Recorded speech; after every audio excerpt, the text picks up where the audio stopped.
This is She's on Call, a weekly show hosted by ENT specialist Dr. Sujana Chandrasekhar and General Surgeon Dr. Marina Kurian. They'll be joined by guest experts to discuss an array of newsworthy medical and health issues. You're invited to ask the doctors anything. The physicians and their guests' views are their own and do not represent any institution. Please contact your doctor for any personal questions. Please hit share and join us live on Facebook, Twitter, and YouTube at She's on Call. Hashtag She's on Call. Please welcome our hosts. Hello, I'm Dr. Sujana Chandrasekhar. I'm an ear, nose, and throat surgeon in New York and New Jersey, and I specialize in ears, but I do both right and left. Too funny. I'm Dr. Marina Kurian. I'm a general surgeon. I do minimally invasive surgery and a fair amount of weight loss surgery in New York City area. Today we have a great show for you guys. We're going to be talking to two wonderful guests about how the media is covering COVID-19 and how they really make it understandable for so many people. Our guests today are Apurva Mandavilli, who is an award-winning science and medicine reporter for the New York Times, and Dr. Nina Shapiro, who is a pediatric ENT surgeon and a correspondent for Forbes on All Matters Medical. We're very excited to bring both Apurva and Nina on board. And if you guys are watching and you want to share this because of the topics that we're going to be talking about and how best to report health, although we try to do that too weekly, but we have experts. So you can retweet this or share on Facebook. We're on Twitter. We're on YouTube. And we're going to get started. You know, you guys all know who watch us regularly that we start off with a little bit of the news of the week. And this week has been just a spectacular week, I feel like. Well, you know, we coined the term shielding over here at the conclusion of the election in November. But, you know, as Indian American women, we have an extra pride in the inauguration of Vice President Kamala Harris nationally on Wednesday. This is a picture of Kamala Harris resplendent in purple, her husband holding the Bibles that she was holding, and Joe Biden, our president, next to him. And, you know, she hails, yes, she is African American, she is Jamaican American, she is Indian American, she is American, and she is married to a Jewish man, and she is a Baptist. So all of these things are true, and to me, she is an American for that. Her mother's family hails from a small village in Tamil Nadu, actually very close to where my in-law family hails from. And they celebrated immensely when she was nominated and then elected. And then as part of her inauguration events, people were asked to send in paper rangolis, which are usually rice flour paintings on the floor that Indian women make traditionally in front of their house. Kamala's name means lotus, and so you can see the lotus representations in front of houses in India and abroad, heralding her arrival to the executive branch of the United States. You know, I want to say that we just had a tweet on, yes, Biden is POTUS, and we have a lotus. Yes, we do. Here, okay? VP is a lotus, so that's what's happening. All right, you guys, it's time to introduce our guests. We're so excited to have Apurva Mandavilli join us. And again, as Sujana said, she is an award-winning New York science reporter. As well, Dr. Nina Shapiro, who's a pediatric ENT surgeon and contributor for Forbes. And we're going to have a great chat with them, and we want to welcome them. Thank you guys for joining us. Thanks for having me. Great to be here. So, you know, we want to get right into it. It seems like science has re-entered the dialogue. So we know that science has been elevated in the current administration. We have scientists front and center, including, but not limited to, Dr. Anthony Fauci, Nina, maybe you can tell us, you as in your hat as a healthcare reporter, what does that mean? So it means a lot. It's really changing the way we think about how to write things, how to interpret things. It feels a little more pure that we can just give the information and know that the information is coming to us in a little more accurate sense. So it is such a good feeling. A lot of what I do in my writing is sort of busting myths. So I've spent a lot of time over the last year, and certainly over the last 4 years, sort of deciphering all the nonsense that we're hearing from the news, frankly. So it's a little bit of a change to just sort of spread the information as opposed to deciphering the falsehoods that we're hearing. So it's a little bit of a switch, which in a good way, of course. You know, it is the 1-year anniversary of the first lockdown that we saw in Wuhan, China, due to COVID-19. It's the 1-year anniversary since the first COVID-19 case was reported in the United States. And we've had, as far as we know, over 25 million cases in the US. So Apoorva, you didn't start reporting, in January 2020. You've been reporting on health and on medicine and science for a long time. Can you tell us about what these numbers mean? I haven't been reporting on infectious diseases actually for quite a while. So I used to write about HIV and TB many years ago. And for the last many years, I was leading a website on autism science. But when the pandemic hit, it was really an opportunity to cover the story of our lifetimes, and I couldn't pass that up. I think it's been very challenging to be a science journalist these last few months because the pace of information coming at us has been just fast and furious, and we don't get the usual time to really think about what a piece means. How does it fit into what we already know? It's not like when you get a press release with an embargo for a week later and you have plenty of time. Everything now is immediate, and that's really tough because all of the information, people are also tuned into that information so acutely that everything has a big impact. So we have to get it right, and we have to get it fast. And those things are often not compatible. Yeah, that's true. Yeah. There's so many reporters that come in and out as new business. So it can be very confusing, especially with the embargoes being so short, as you said. I want to bring up one thing. We talked about science is back. Well, science is now elevated in this current administration to a cabinet post, and we have a slide of Dr. Eric Lander, a geneticist, who will head the Office of Science and Technology, and he's a professor at MIT. But you two, Nina and Apoorva, I'm sorry to say, but you don't know this, but we're STI alums, and guess what? So is Eric Lander. All of us STIvies are like, yay! He's up in that office, so that's really fun. And he's joined by other doctors that are in genetics. He's genetics, chemistry, geophysics, social sciences. So it's actually I think that the level of information that you guys get and have to report on will be so much improved compared to what we've had over the past few years. Yeah. And, maybe we can look at the graphs of COVID. So we saw that first spike back in April, pretty much March, April, mostly centered on the East Coast, but also seen in Seattle, Washington area.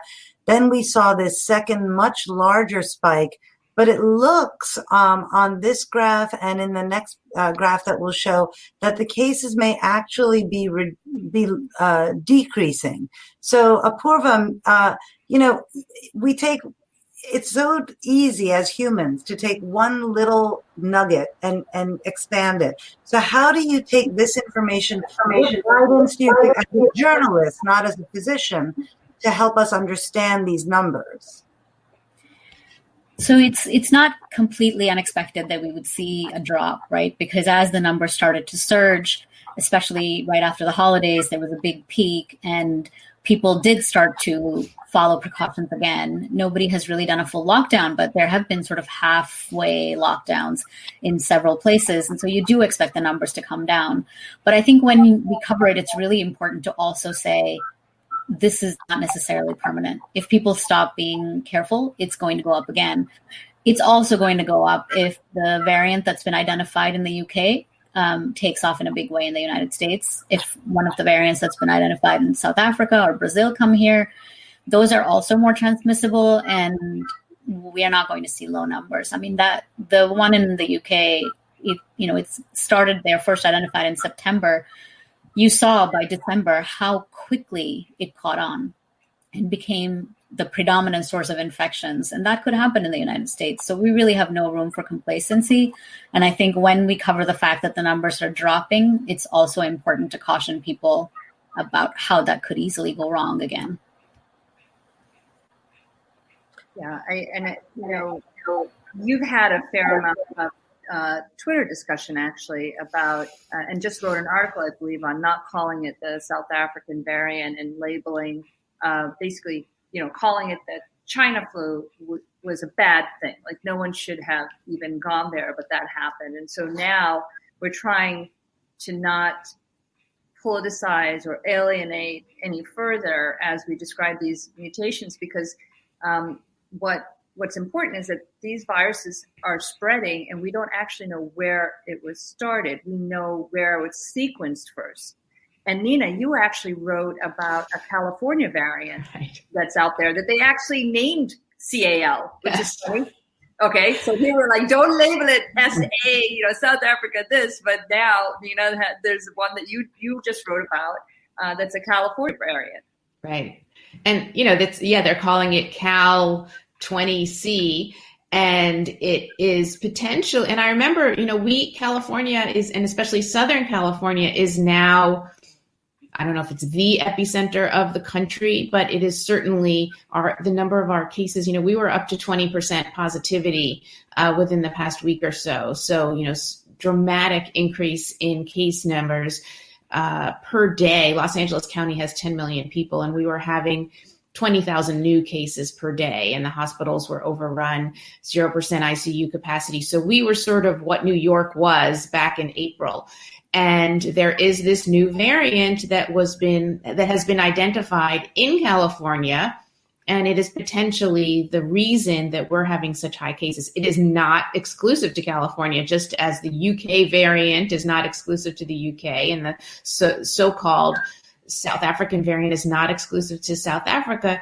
This California variant is now being seen all over. And it's actually, I think it has like 5 mutations. So it is more significantly different as far as the spike protein than the original COVID-19 that we all know so well right now. So, there's a concern that this California variant, we're not really sure yet how well, and this is what, many of us in healthcare are concerned about. Is it going to be susceptible to the vaccine? Because they have this vaccine, everybody's getting these vaccines, or a lot of people are getting the vaccines. Will these variants be covered? And I think looking forward, that is really going to be the $1 trillion question about how we're going to deal with this. And for our viewers and listeners, first of all, viruses mutate all the time. And what's important about these mutations that we're seeing is that they're becoming more sticky, meaning that they're able to transmit and stay with a person a little bit longer.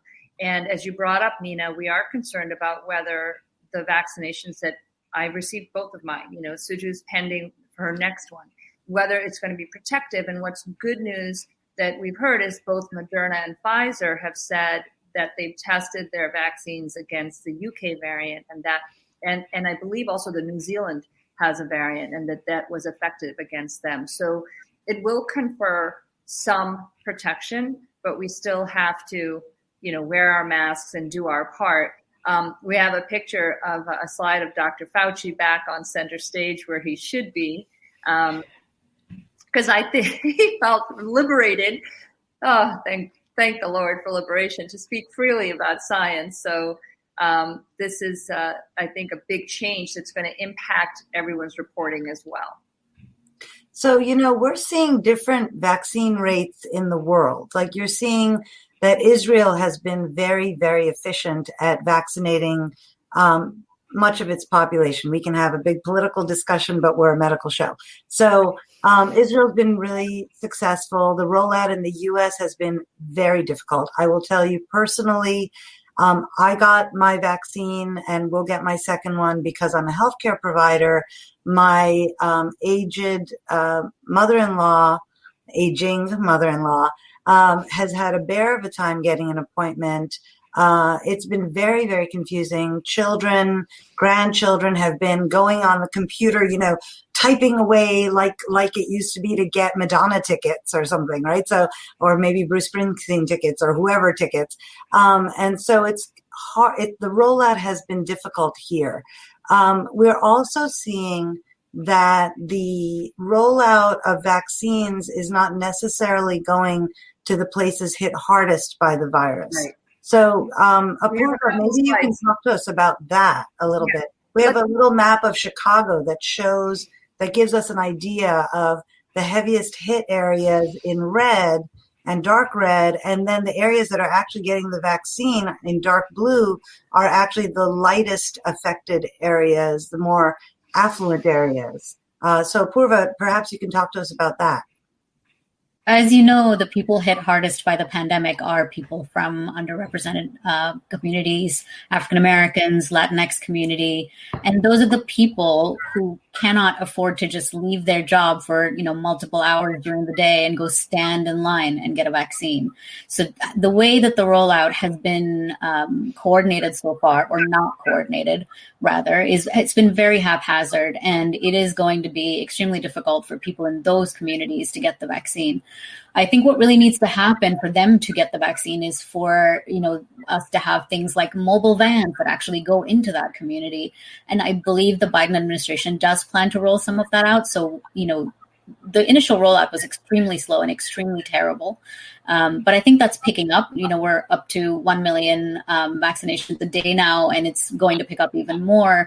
And I think as the federal government coordinates better with state and local divisions, we will see the distribution be a little bit more equitable. I'm not going to say it's going to solve everything, but I think it will be better than it has been.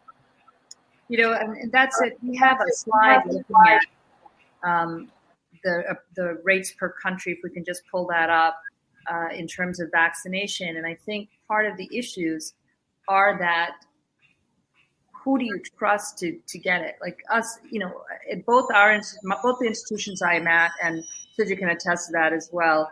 85% of physicians went and got the vaccine as soon as it came out, and we were able to sign up for it. And I think in these communities that are not getting vaccinated, it's a part of who they trust and how are they going to roll this out. And I think just bringing a truck in may not be as effective as maybe getting the local pharmacists involved. I know in Michigan, in many states, the pharmacists are able to offer this vaccine. So I think all of that is going to impact how we distribute the vaccine and how we get people to get on board. And it's also very important to have, just as it is, having people in leadership, that look like you. It's important for, I think, different communities to have doctors, nurses that they can kind of affiliate with, that come into their neighborhoods to do the vaccinations as well. And I think, we've seen there's a real trickle down effect of that, because Dr. Kizzmekia Corbett, who's at the NIH, and she's an African-American researcher, she got very sort of publicly vaccinated. And then I saw other Black researchers and doctors say, I really trust her, and she got the vaccine. And I was a little hesitant, but I think I'll take it now. And then it trickled down from there. So it's so important for leaders of these communities who do trust the vaccine to be front and center. And you're absolutely right. If you have a mobile van come in and there's nobody actually represented from that community, there's way too much mistrust for that to go over. So it will be really important to coordinate at the local level. It's almost like how we used to think about rolling out public health initiatives in other countries. We've learned the hard way from many of those projects that they are not successful unless we can get local leaders involved and get the message out. And that's kind of what has to happen with this vaccine. I think So, we've had influencers as well is important, right? Especially in this era versus what we've done at other times. Suju put up a great slide on how people are trying to get the vaccine now and what the process is, so our listeners really understand the difficulties that are involved. If we could pull up that slide, right, Suju? Yeah. So I was, this is what I've heard from people. I've gotten lots of direct messages, phone calls from people. How do I get my mom vaccinated? How do I do this? I saw Jake Tapper tweeted out that he couldn't get his mother a vaccine for love or money. And finally he found a Rite Aid somewhere in Philadelphia that was giving out vaccines. So, this is not the way to roll out, as we all know. But you're right. And I think we all believe that after a rocky start with really no plan, we are now able to move forward with a plan, with national guidance, but actually empowering and enabling locales and communities to take care of it. We have people watching from all over. We have Tim Stone is walking along the banks of the Delaware in Pennsylvania and watching us. We have people watching from all over the country and usually all over the world. We have some interesting questions from people that we've had before and now, and maybe we can do a bit of a lightning round. So, Mina, should people wear 2 masks when they go out? So, some of the new studies are showing that, or, some of the new pieces are showing that everyone should wear, if everyone wore an N95, just one, that would, I don't think anything is going to obliterate this pandemic, but that would significantly reduce the pandemic. So that's one option, is for everyone to wear an N95, which used to be so coveted and so hard to find. 2 masks are often better than 1, but I just want to say that in our office, they were saying, we were wearing N95s and we were wearing surgical masks over them. But apparently that is not OSHA approved. Occupational and Safety and Health Administration does not approve 2 masks because the second mask can enable the N95 to leak. So there's a little bit of a dichotomy there, that the 2 masks are going to give you double protection, but will the second mask push the first mask away from your face, that you'll actually have more exposure from it? So I think if you're wearing a tightly fitted mask and it's fitting well, it should be fine. I think that there are not enough people wearing masks to begin with. So if we can get people to wear at least 1 mask, that would be wonderful. 2 can be better than 1, but I think it's not necessarily the case. That's interesting. My nose is so squashed at the end of a day. And these lines. These lines, the skin is gone. So I don't know. I don't think my second surgical mask is doing anything that other than making me feel happy, frankly. So back at the time of when we were doing surgeries and wore that second mask, we were also preserving our N95s, trying to make sure that, they lasted. So you'd put another surgical mask over it. Yeah, but they're brutal, the marks that are left. Apurva, we have other questions, and I know that you can answer this just because of all the research you've done. Do you have to wear a mask after you've been vaccinated? Yes, you actually do, at least for the foreseeable future. And I know that people are really unhappy about this one. I've seen a lot of pushback. Why should I even bother to get vaccinated if I still have to wear a mask and do all the things I'm doing now? Well, you will be protected if you are vaccinated from getting sick. So I would hope that that's already enough reason to get vaccinated. But also by wearing a mask, you might protect other people from getting infected, because the vaccine will protect people from getting sick, but it will not necessarily prevent them from getting infected. So they might still have virus in their nose and breathe it out onto other people, even if they themselves never feel any symptoms. And so it is important, at least until we have a certain number of people vaccinated in this country, that we continue to wear masks, even if we've been immunized. I will say that there are some data coming in the next few weeks, which will tell us exactly how big that risk is. It's possible it's really minimal and we may not have to, but we don't know that yet. So for the time being, we should wear masks. This has been an incredible year of learning, right? And how everyone is now a virologist. I'm sure you guys get this in the comments section after you write an article, which we'll get to later. But it is so much learning and sharing of information. And I'm so proud to be a physician and a scientist, and because of the sharing that's occurred and how it has moved our world forward. This past year has been horrible for so many deaths, but in a sense, it has really elevated our sense of the world as one and what we can do all together. So I think, that's one bright spot. Nina, what's the right time to wait in between vaccinations?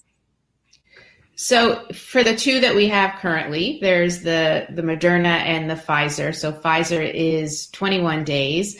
It does not need to be exact. So if it's 22 days or 23 days, certainly at our hospital, they gave us a little bit of a window depending on our schedules.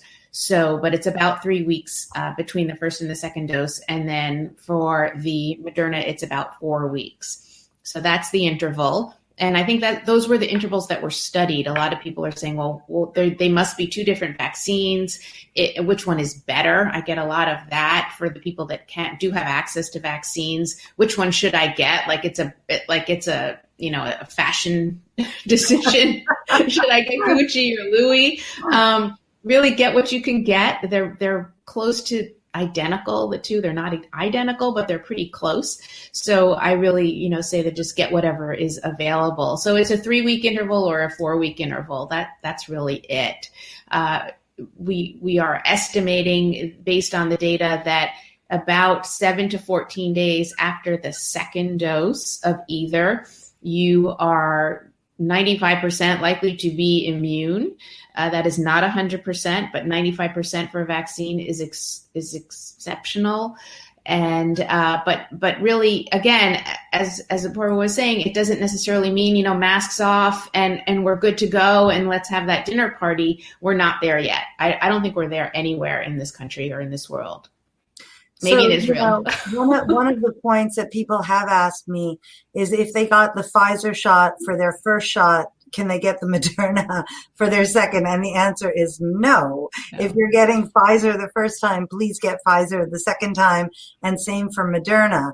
But people are asking, there are other vaccines that are not approved in the United States, but are certainly being approved and used elsewhere. Apoorva, can you tell us a bit about the Sputnik vaccine and the I think it's called Novavax, the one that's been used in India, the Oxford AstraZeneca one.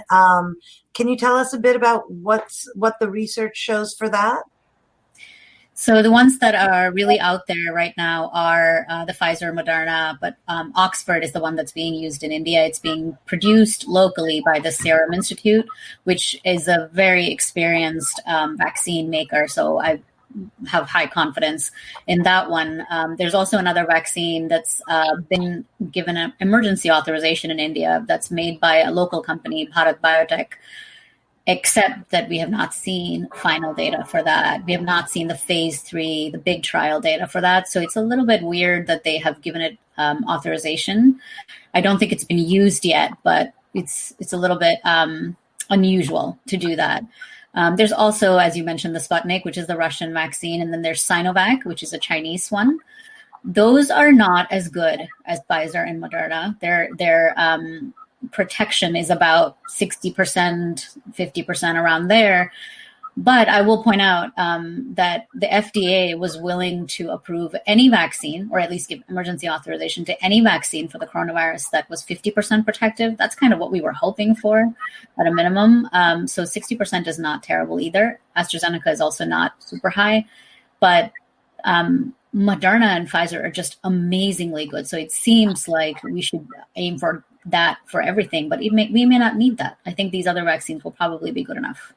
I think that AstraZeneca Oxford one was around close to 90%, I thought, which is still better than like the flu. If you look at the flu vaccine and the way that virus mutates, every year when they look at what was around and they make these vaccines, it's still about 40 to 60% effective.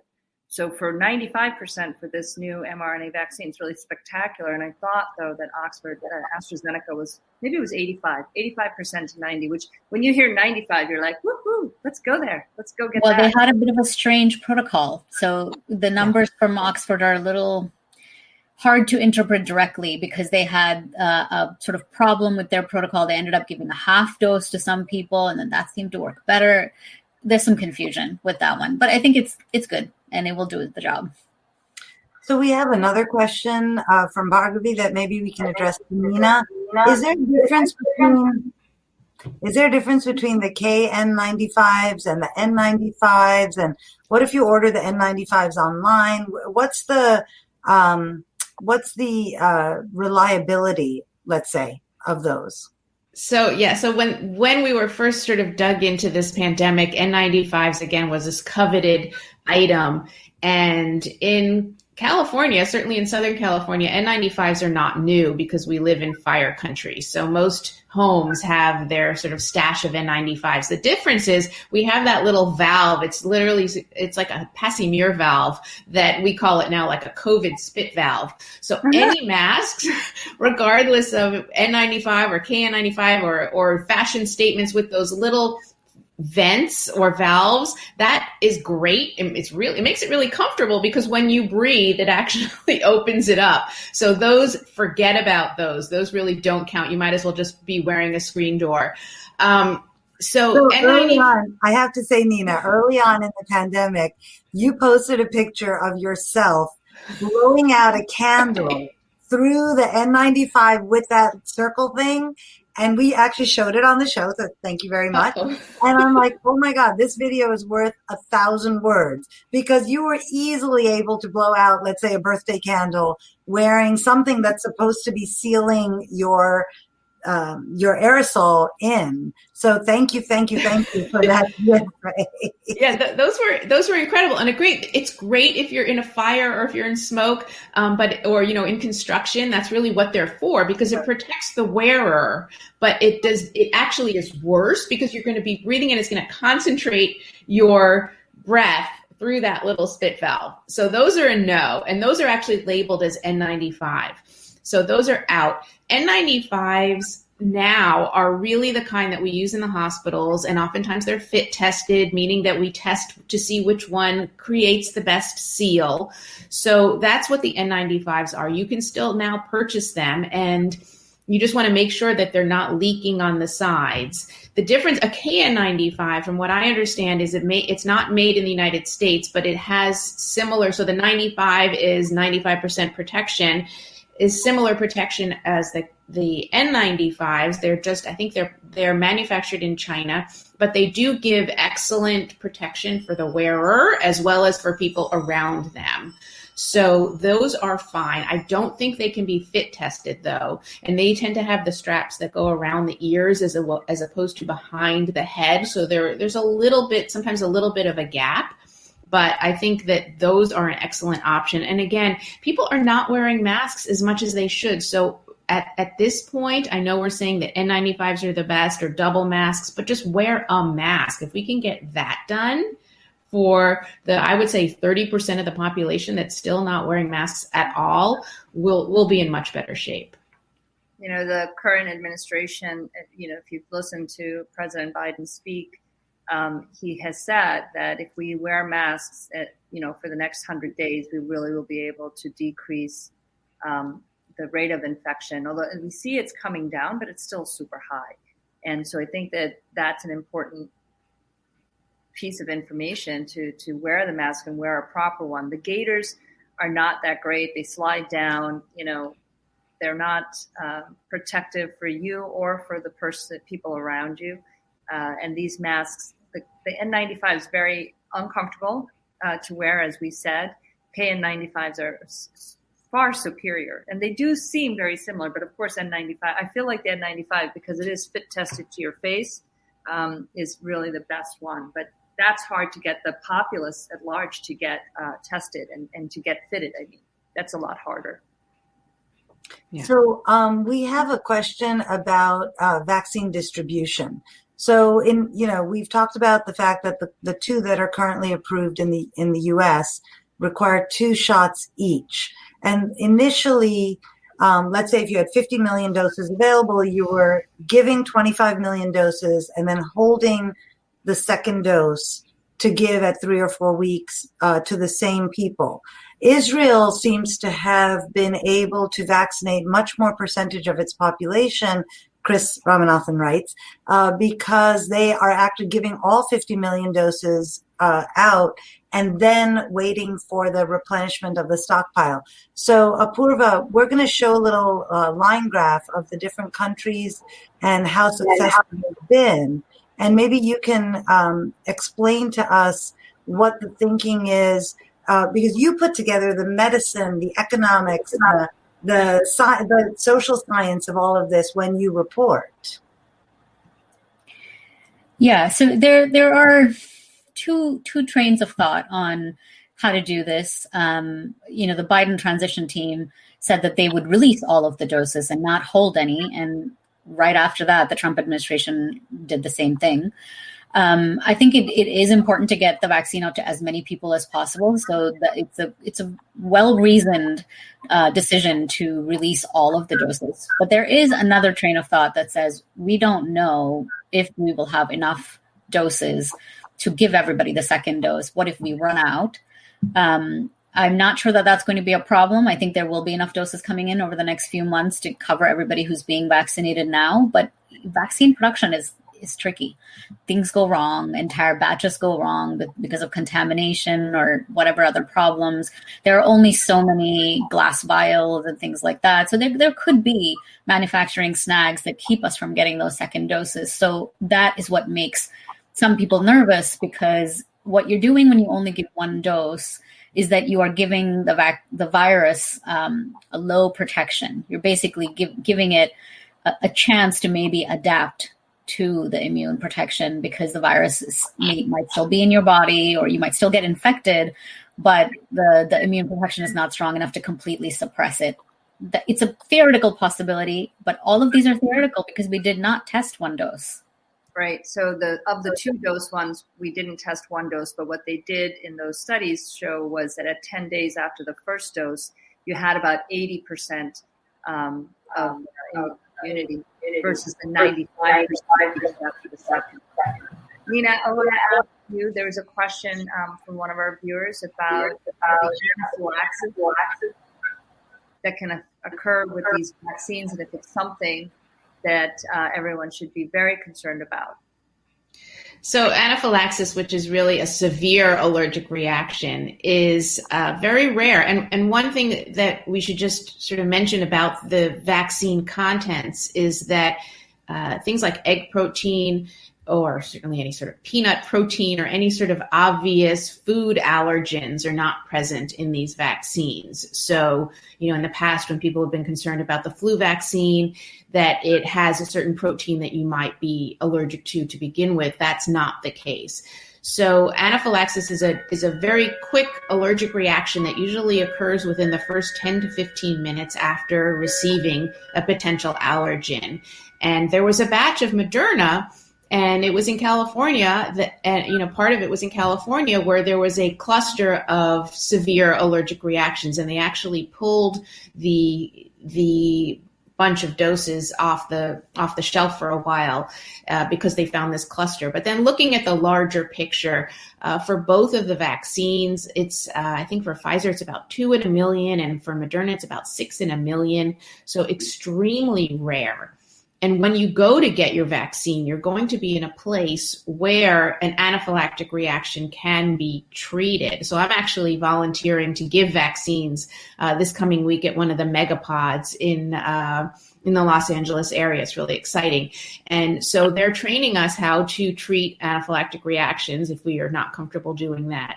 So is it possible? Anything is possible. It's extraordinarily rare to have an anaphylactic reaction to these vaccines. It is, we're going to see it. And the more vaccines that are given around the world, we're going to see more of it. Is just as we're going to see, some strange reactions to anything, but it's not something where you necessarily need to be concerned, that it's going to happen to you. It's extraordinarily rare.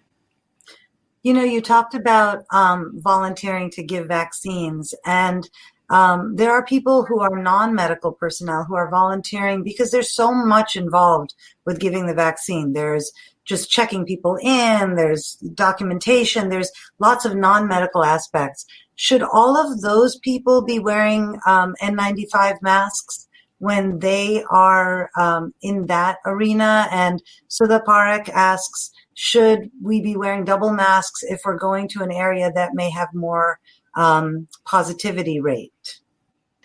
So I think that for the volunteers, yes, they should be wearing N95s. I think most of the volunteer sites, so the ones that we're doing in California, are these megapods. So most of them are drive-throughs in stadiums. I don't know. I think Disneyland has made it to the news as being a megapod or a superpod. You do not get to go on the rides, but unfortunately, well, I'm not going. Forget it. Exactly. You go on it's just the parking lot. And same with Dodger Stadium. You're not going to be able to watch, a training session of some of the players. But the volunteers are actually going to be provided with PPE. They're encouraged to bring their own. So, that'll save the PPE of the Departments of Public Health. So I think that they should be wearing N95s if they're going to be in contact with any other people, certainly unvaccinated people for sure. And then again, as far as the double masks go, I think that again, are 2 masks better than 1 or 3 masks better than 2? I think that really just depends on how you're wearing them. And that if they're loosely fitted and actually the second mask is pushing the first mask open on the sides, it's going to make it worse. But if you have a very densely fibered mask and you have another one on top of it, then the fibers and the protection is actually better. So it's certainly, if it's worn appropriately, 2 masks can be better than 1. But again, 1 mask is certainly better than nothing. And again, even, all over the country and all over the world, we're seeing so many people without masks that I think that's still a concern that we need to address. So, we're getting people commenting and watching from all over. As I said, we're getting really great questions in. Apurva, I'm going to hit you with a couple of questions. First, there's a question of whether a second dose is considered too much for an old elderly, a 96-year-old person. And then the next thing I want to ask you is about these variants. They have some funny scientific names. They've been named geographically, and maybe we can get into that a little bit and what that means in terms of vaccination, protection, getting past this pandemic. But let's start with the 96-year-old. Question. The question. Oh, I've lost it. It's up there. Vasanthi Akuma wrote. Are you muted? Let's see. My mother-in-law's 96. Should she get the second dose? Will it be too strong for her? Yeah, so I don't want to tell Vasanthi what to do with her mother-in-law, but I will say that the second dose is important to make sure that the vaccine is strong and the protection lasts a really long time. It also really depends on the health of the mother-in-law. So again, want to be very clear that I'm not giving medical advice here. Yeah. But most people who have a stronger reaction with the second dose still just have body aches and fever. They're not dangerous reactions, but she should really talk to her doctor. Yeah. Her doctor. The one thing I'll say also on that is that, look at your initial reaction with the vaccine. And if she had a very strong reaction initially, then that's definitely something that she should talk to her doctor about and discuss. But the second question for you, Apurva, is about all the variants and how to make sense of it. So we're going to let you take off the Yeah. So actually, before I talk about the variants, I wanted to mention there's one other mask option that no one has mentioned, and it's been recommended by a lot of epidemiologists, KF94. Those are made in Korea. They're available on Amazon. They're actually great. They're not as good as N95s, but they're pretty good. So look into those. And then about the variants. So somebody mentioned earlier, viruses mutate. That's what they do. We expect them to mutate. We expect them to change over time. The thing about this virus has been that it has collected mutations of interest, mutations of concern a little faster than a lot of virologists expected. And that's partly because we've had so many people infected across the world, because every single person that a virus infects is like another opportunity, many, many opportunities for the virus to mutate. And what has happened with this virus is that scientists had predicted some particular spots in the virus's structure that are particularly prone to mutation, and which mutations might come up there that would be beneficial to the virus. And that is exactly what has happened. For example, there's a mutation called E484K. That's in the South Africa variant, the one that's been found in South Africa. It's in the one found in Brazil. And it's also the one that seems to have the biggest impact on vaccines effectiveness. And that's something that was predicted, and that has evolved independently in those places. And that when that happens, and it's evolved along with some other mutations. And when that happens, it's a signal that that cluster of mutations is very important to the virus. It's giving the virus some really strong advantage or edge. Last weekend, I wrote an explainer, sort of a Q&A about how we should be thinking about variants and vaccines. And I spoke to a number of researchers who are very, well-versed in this. And that's not the article that you're showing right now, because I wrote the explainer and I filed it. And then that's Monday. That was the long weekend. And on the Monday, South African scientists presented data showing that this variant actually does not respond well to vaccines in some people that they had tested. So the explainer that I wrote was very reassuring. Don't worry, this isn't going to happen anytime soon. And all the scientists said that. In fact, one of the scientists I spoke to said the average person should not lose any sleep over this. But after the South African data came out, another paper also came out looking at vaccines, and they both showed that the vaccines are less effective against the mutations found in the South Africa variant and the Brazil variant. So when I went back to those same experts and asked, would you still stand by what you said before and say that this is not that worrying? They all said, no, we're actually a little worried now. We're concerned. And the scientist who told me that no average person should lose sleep over this said, I would not say that now. So I'm not trying to scare anybody. I think the vaccines will still work, but they will be less effective against some of these variants that are coming up. And what that really means is that we have to bring down the number of infections as fast as we can and vaccinate as many people as we can, as fast as we can, because we need to give the virus fewer opportunities to mutate more. So I think that leads to this concept of herd immunity, right? So there's different ways of getting herd immunity, the herd of human beings. We can all get sick, which is a terrible way, or most of us get vaccinated. So Nina, I'm going to throw two questions at you. One is, what percentage of people really need to be vaccinated before we can think that we have some herd immunity and maybe take our masks down? And then there's a question from Miriam Berkeley asking, how often can she reuse her mask? At what point is it unreusable? So herd immunity is really, thankfully, we can finally start talking about it in a positive way, because until we had vaccines, herd immunity concept of infections was astounding, because that would literally mean, over 2 million deaths in this country alone. So herd immunity for this virus, and it depends on the virus and it depends on the vaccine, but for this virus, we're saying in the 70 to even up to 85% range of people being vaccinated. That's a very high number, and it's hopefully attainable. I'm a little bit concerned because I know, it was mentioned that, about, 90+% of physicians were getting this vaccine when it was available. But if you look at healthcare workers overall, it's closer to 60 to 70% uptake. So if the healthcare workers are concerned, that's concerning for the general population. But we do need about 70 to 85% of the population immunized, fully immunized, to hopefully attain herd immunity. So I think it's possible. It's going to take a lot of work. I think the 1 million immunizations a day is a lovely number, but it is much too low. We're at about 1 million per day now. We need to be closer to 2 million per day to get to herd immunity relatively quickly. Reusing a mask. So that's a great question. So when I think Marina mentioned this, when this first started, we were, holding this N95, and here was your N95, your one. Was it for a week? Was it for a month? Was it for this entire pandemic? So that's how we were using our N95s.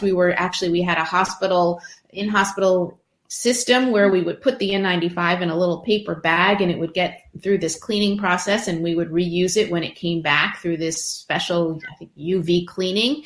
It depends on the mask. So if it's a surgical mask, those tend to absorb moisture a little bit more, and they get kind of wet, almost like a paper towel. So those tend to be more of a one-time use if you're using it all day. If you're just running out to, say, like walk your dog, and you have a surgical mask and it's pretty clean, you can reuse it. So I think for those, it's really just a matter of feel. If it's feeling kind of sticky, throw it out. For the N95s, that also depends on how you're wearing it, how long you're wearing it. I think, for surgeons and most people in healthcare, I put my N95 on in my car before I get out of my car, and I toss it right before I get back in my car. So it's the entire day. I do not take it off for the entire time that I am physically at work. So that's a long time. So it gets kind of used. So it really depends on, and obviously if you have the cloth masks, I recommend laundering them and air drying them. And usually they last a pretty long time, but it really just depends on how long you're wearing it for and what you're doing. And, if it's getting kind of gross inside the mask, then you have to toss it. So I want to ask you guys, because we are running out of time. This hour has gone so quickly. A little bit about each of your journeys, how you got to where you are right now, what prompted you to consider this. I will tell you, I hated writing as a kid. Like, I could read books and write. I just hated writing. Just still, my writer's block is like immense. Now I've taken to dictating into my phone, and that makes it a little bit easier, but it's still so hard to write. So I'm impressed and so excited to have you guys come on, because while I'm never going to be a writer, maybe I'll be less blocky about it. So Apurva, let's start with you first. Well, I actually started out thinking I wanted to be a scientist, very common story among science journalists. And then I decided, no, I actually would much rather just write about it much faster and don't have to spend years in a lab to learn about something. I've actually written or edited copy for scientists most of my career. So it's been really fun to be at the Times and get to write for a very mainstream audience. But my scientific background helps me quite a bit because I get to eavesdrop on Twitter conversations between scientists and figure out where the stories are coming from. But it's also been, challenging, I will say, in this pandemic because everything is so fast. I'm a pretty fast reporter and writer, but even for me, it's been insane to have to write something very complicated. Like that piece I was just talking about, I had written the entire thing. And then I had to basically scrap it all to be less reassuring and do all new reporting and get it out there. So I don't think that there's anybody who really loves writing. And if they say that, they're either lying or I hate them. It's tough to do it. But I think being on deadline helps. If you don't have time, you kind of have to get it done. There's just no other choice. But when it's a longer story, I also have writer's block. In fact, I took a screenshot of my screen the other day because I hadn't even written a word, and I sent it to my editor and said, I've made a lot of progress today. There was like not one word on it. So, we all have writer's block, but a deadline, very helpful. So, when I read your articles, both of yours, the meat is obviously in what you've written, but the headlines are sometimes a little attention grabbing. So what kind of control do you have over your headline and what those writers do, which may, that's a little bit more of a clickbait feel sometimes, whereas the article itself is really full of substance. So Nina, maybe you can talk to us about that. Forbes is so clickbaity, right? So that's a good question. So if I submit a piece to a journal, or if it's an op-ed, I may have a suggestion for a title, but that becomes the decision of the outlet. They really make the title that works for what they would want. But when I write for Forbes, we do create our own titles, and the platform that we use gives us it doesn't really give suggestions, but it will give feedback, like this is too weak, or this doesn't make sense, or it's too long, or it's too short. I've never gotten the feedback that it's too clickbaity, but you want to have information in the title. I think the title is such an important part of the article, without it being too sensational or too, out there and, come in and I gotcha and I tricked you. It's not really what it's about. But, I think it has to have enough content that people will know that this is going to be about a certain topic. And yes, it has to be interesting and it has to draw in an audience, but it also has to have some value. It can't just be, all, lights and bells and whistles, but it's a fun process to think of the title. Actually, that's one of my favorite parts of writing for Forbes is making a title that will work. It's a fun little process. Nancy Ross just wrote in that you guys are terrific guests, and I certainly, Marina and I echo that you've really presented us with a lot of information. Three of us, one of these things is not like the other. So three of us are surgeons. How did you find a second passion, Nina? Because there's so much passion in our first job. How did you find that passion to start writing and hone your craft in a way that is accessible? We tend to say centimeter instead of centimeter. We tend to use, multi-syllables when one syllable will do. So and we tend to ask long-winded questions, apparently. So what was that journey for you? So that was just a way of communicating. I just look at writing as one way of communicating. So there's speaking, there's interacting with patients. I work with families since I take care of children in my practice. So I just found that writing, and it just sort of came out organically. I just started writing little pieces here and there, appearing on sort of non-medical sites. And it's an interesting way of looking at things, is really how to communicate with different audiences. So, we talk to fellow surgeons a certain way. I may talk to pediatricians a certain way, or pediatric anesthesiologists a certain way. It gets very specific. And then how do you talk to journalists or scientists or the lay public or parents? So I like to kind of find the sweet spot for different audiences. And that's how my writing came about. And a lot of it came from great questions from families, having nothing to do with ENT or pediatric ENT, not always even about health, but it sort of forces you to think about how you're going to answer a question. So I actually wanted to be a journalist. I know that's nobody likes writing, but I actually do like writing in some ways. So it's kind of, my second act, or, it's hard, I don't call it a second career, but it's just, I love it. I actually I find it challenging and thankfully, there's always something to write about. Apurva, I want to jump to you just because we're running out of time as well. And both of you have likely experienced this, but especially you, Apurva, because the New York Times is so online. And you do also have a Twitter presence as well as Nina. But when you've written certain things, you've gotten trolled. It's hard to do when you see negative messages come through. Just quickly, if you could tell us how you handle that, because it's appalling at times. Yeah, it's been really kind of an education for me writing about COVID, because it really brings people to extremes, people who really hate lockdowns, or people who really think we should be on lockdown, or kids should go to school, kids shouldn't go to school. All of these things really trigger people in very strong ways.